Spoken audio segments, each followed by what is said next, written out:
So it is 1 in the morning, and I'm sitting outside of here of our Georgia Airbnb. My siblings are back at a nightclub right now where Hazel's doing a performance with Calypso. So they went to go and do that. I need to skip that tonight. But um, yeah, let's start with the update for the induction meeting. I didn't get a chance to come right back and do the vlog because once everything started, it was pretty much ballroom for the next 16 hours or so. So what I can say is, I was really nervous on the drive up to the induction meeting. I really didn't know what to expect. I flew all the way out here to Georgia from California, and I'm thinking like, man, if I don't get into this house right now, I'm gonna have to wait until April to try again and really just try to get myself better. I was already kind of going in my head like, okay, you might not get in. Like this is a serious thing. So I was kind of quiet up, going up into the meeting. I didn't really have any liquor or anything. Not that I felt like it wouldn't have even helped, because I will tell you, like, liquor will probably help my nerves, but it wasn't going to help my voguing. And that was something that was going to have to be a part of my audition. So we got there, and once all the rest of the Balmains got there, we started the induction meeting. I got to meet everybody that came out to Atlanta that's in the house, the overall founding father, Rodney Balmain, and it was nice. It was nice to see everybody that is in the house. And there were a few new members that came. I was the only person from the West Coast that actually made it out here this year. So I was kind of proud of myself for doing that. And then, yeah, so everybody came in. We had to do our auditions. They did runway first. The runway girls did their thing, performance, and yeah, pretty much we had to audition our Vogue. When they came up and said it's time for our beginners performance to do their audition, there was no music that had gotten started. So one of the Balmains had said like, "Oh, Vogue with no music." And so when I voguing in session in class with my mother Calypso, and if you stand around and you don't come up and you're not ready to vogue, you know, you're gonna hear about it. So I didn't want to be just standing there waiting for the music, so I just started voguing, and we got a little clap going, but they kind of like they said no, we're gonna put some music on for you. You don't have to do it without music. So that was nice, but I was ready, so I did my audition. They gave me tens, and then I sat down and we did the rest of the performance, and we had battles. No shade, I lost. I lost my battle to Ivy because Ivy's just, you know, she's cunt. And so I had done my 1-2, and after that we had to go outside, and they were deliberating inside while they were reviewing our applications and everything, and deciding if they were going to let us into the house. And I did tell them, I'm also working as a DJ producer. I'm working on the production for the House of Balmain that's going to be performed at the Tishi Ball. And a couple of my beats have been going around. The girls are listening to my music. I've got a beat that was played on OTA Weekly, and some of the Balmains that actually heard that. So I was like, I hope that kind of like helps out there, because I'm gonna let y'all know the voguing ain't there yet for me. As a beginner, it's cool, it's whatever, but I want to be up there with some of the best, at least the best that we got on the West Coast, because no shade, I know how y'all feel about the West Coast over on the East Coast. So yeah, while we were outside, actually, there was a man. He came up, this, Caucasian man came up to the car. We were outside just hanging out, talking to each other. this guy comes out and he taps me on the shoulder and he says, well, I'm gonna call the cops in about 10 minutes. And I'm just standing there like, what is he even talking about? And so another ballmain, Cam ballmain, she said, well, what did he say? No, I asked the guy, I said, well, why would you do that? Why would you call the cops? And the man said, well, for loitering. And so Cam got upset about that and, told this man that he was basically racial profiling us because we were really minding our own business. We weren't bugging nobody. We weren't being loud. We were just in the parking lot waiting for the decision to be made to let us into the house or not. So some of the fathers had to come out, some of the representatives had to come down from the room to ask this man, hey, what's going on? We have the event here. And turns out the guy said, oh, well, I was just playing around. You guys can go back up to your, room in 201 or wherever, the room number was.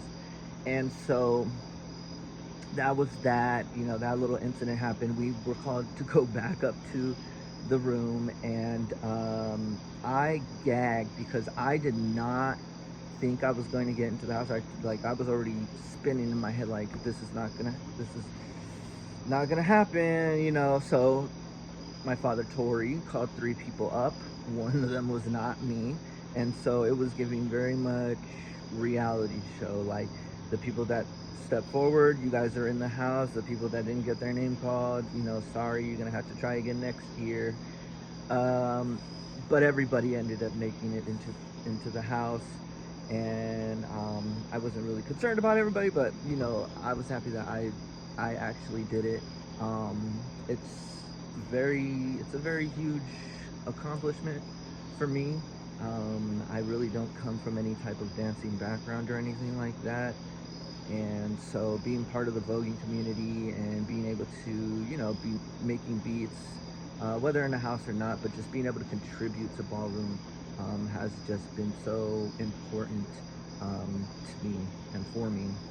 And my mom and my sisters and my siblings, they got me ready. As soon as I got there, Mom was ready to go, help me with water, make sure my effect was right. They helped me change because I came in my walk-in look. I had a nice dress-up shirt and some black jeans on, and I was even wearing different shoes just because that was my look.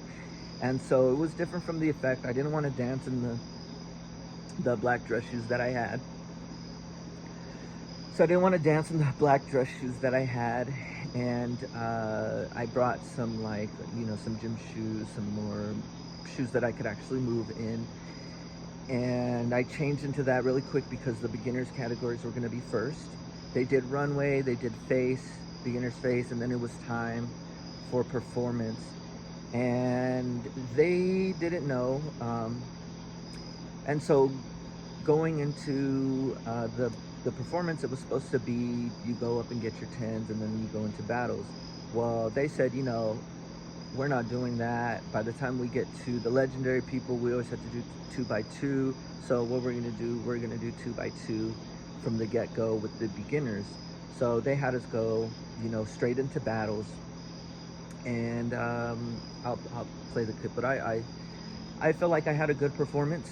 I do know there were some times where I wasn't giving it within that, 45 seconds.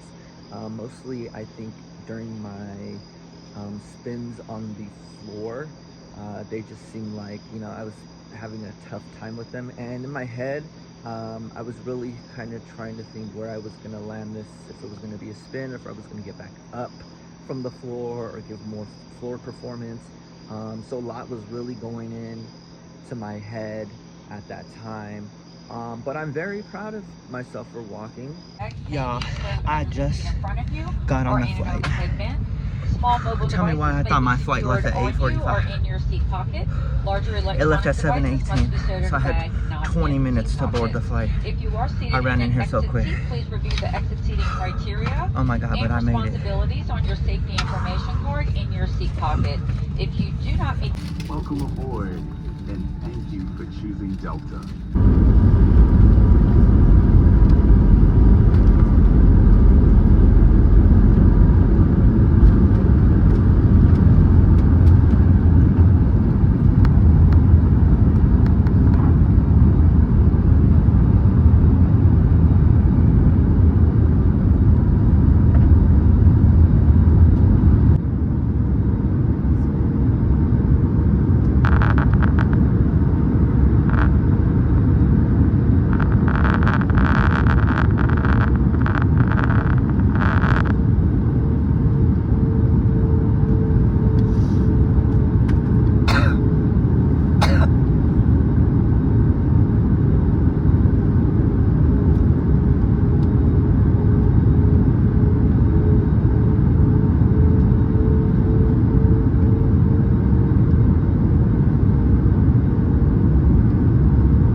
welcome you to Los Angeles, where the local time is 8:37 a.m. Please stay seated with your seatbelt fastened and your carry-on items stowed until the captain has turned off the fasten seatbelt sign.